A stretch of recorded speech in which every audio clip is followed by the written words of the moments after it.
Hey everybody! Hey guys, long time no see. Alright, we're here today to review Berserk Chapter 352, and this has been a long way to the chapter. And okay, so I haven't read it yet.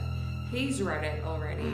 So pretty much you're gonna see the kind of, not live, but the immediate reaction that I have when I read it. Okay, and yeah, so let's begin. So you're gonna read every page.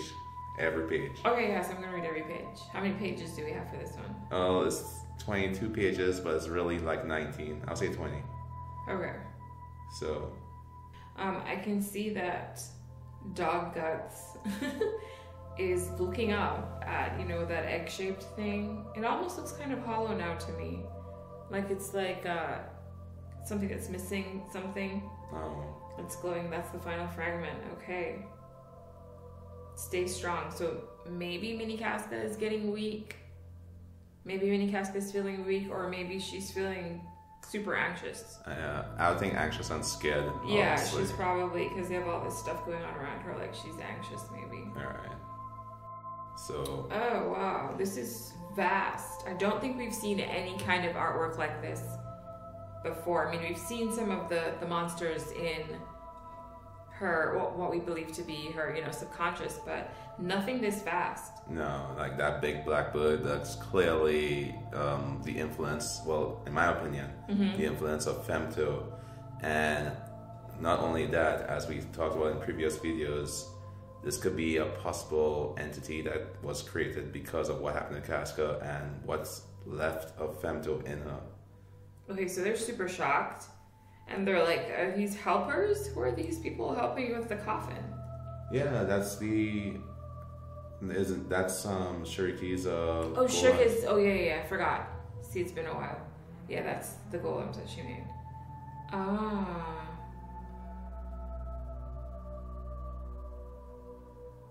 Okay, so Guts is barking. That means it's obviously something bad. Right. Okay, we know that much.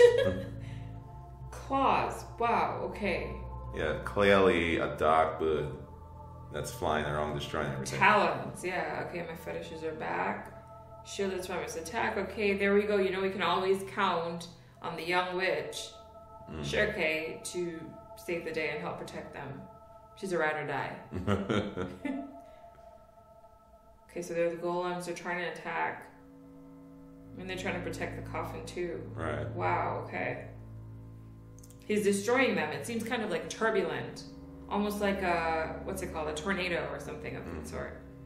Yeah, so to me, when I was reading that page, it's like the entity or the monster we're seeing now, the bird, it has a lot of power. Oh my gosh. You know what this reminds me of? This reminds me of the tree. Remember we were talking about Yggdrasil and all that stuff?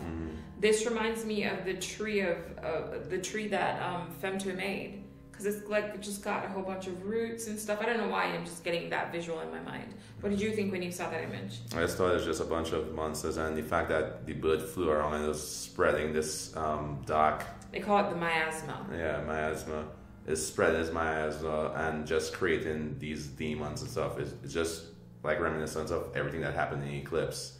Casca was there, and she's just reliving this in her subconscious. Okay, every day. so hear this, right? This is very familiar actually to something that happened, and you're probably dead on with it being similar to the eclipse, because Shirke actually just said that she saw it. I'm on page 11. She saw it once in Guts' memories. So you can see how small they are compared to everything else that's around them. Right. It is a vast, vast landscape right now, and they're surrounded by monsters. They're pretty much in the thick of it, is what I think. She's summoning everything, so... You should share with us what you're reading. Okay, so I'm just really looking at the images. So Shirke is summoning all the help that she possibly can. This looks like Pirates of the Caribbean with the octopus guy. No, what I was thinking is like the Elemental Kings, but like weaker versions. Again, in this page, I thought it was really powerful. Farnese is injured again. Oh yeah, oh my gosh, she got scratched again. This, I think that's significant. It's going to be significant because it's the second time that we've had some kind of issue with her being injured. Oh, nearly injured. Yeah, the first time she was cautioned about being injured, and I think that was like foreshadowing for us to, you know, watch out. Something might happen. Now, are we going to lose a part of her? What's going to happen? Yeah, like that's. I have no idea. I agree with you there. Like seeing her injured and seeing the expression on her face. Honestly, again, we said this before. Berserk has not been totally dark as of late. I feel like something bad may something happen. really tragic to make up for all that lull and the camaraderie and all of that stuff. I mean, even and though near-death experiences, even though they were on, you know, a mission to kind of revive Casca, restore her. Still, it was more happy-go-lucky than what we're used to in terms of the tone. Right. Okay, so she wants to try to manipulate the winds. It snatched guts in the casket. Oh my gosh. Yeah. So Serpico. If only had the wind power, huh? I know. See, this is like the tornado thing I was talking about. Whoa, look at Dog Guts. He better. Oh my gosh. He's like. His code came to save them. Oh my gosh, this is all a mess. Okay, so this bird is out to get them, or whatever this thing is. Yeah, honestly, this was a very beautiful chapter to me so far. Oh my gosh. So this thing that they keep calling the miasma has engulfed the coffin. It's actually wrapped itself around it. And it's in the middle. All right. And we already know that this miasma has a lot of thorns on it, which Farnese got injured on. So now the question is, are we going to trek through the miasma to go get Casca's fragments? Now let's see what's coming up on page 17. She doesn't know yet, guys. Oh my gosh, okay. I'm saying oh my gosh a lot. Something's about to happen. I'm on page 19. The Berserker armor? Yeah. What the heck? Oh my gosh. Dog guts ain't no dog. Its form may change, but the essence endures as madness and terror clash. Alright, so. And then late January. Yeah, that's the next chapter. But, okay, what do you think? What do you think about this week's? Go ahead, I'll let you go first. What do you think? Honestly, I think that this chapter was a nice little filler and it's a nice little build up to action. As mentioned before with the injury on Farnese and everything like that, it had subtle hints as to something else is going to happen and how dangerous the situation is. You know, the characters facing off against powerful enemies that can kill them. Yeah. They've just been very lucky. And I mean, Farnese got injured, so yeah, she got and scratched. She's actually bleeding. My concern with the miasma is that, you know, in Japanese folklore, and if you watch shows like Inuyasha and whatnot, miasma is a very powerful poison. And I know I'm going back to Inuyasha, but the reason I brought up Inuyasha is because Inuyasha was a demon dog and all that kind of stuff. But anyway. So there were parallels, right? Yeah, there's parallels that could be drawn. One of the biggest issues with the major villains in Inuyasha is the miasma he would release while fighting them. This miasma would weaken, like, in Inuyasha, but it was practically fatal to regular humans. And even though Farnese was scratched by a couple thorns here or there, we don't know what effects that could actually have on her mind. If that's like planting a seed or... Exactly. Or it's just going to, you know, eventually erode and destroy her mind or subconscious later on. The biggest thing about fighting Griffith and Femto, or the God Hand, is we do not know enough of their powers and their influence. But clearly, if his influence was enough to break Casca's mind by simply, you know, well, not simply, it's not a simple thing, but he raped her and was able to break her mind for years, what effects can he have by just merely scratching a human subconscious in her mind?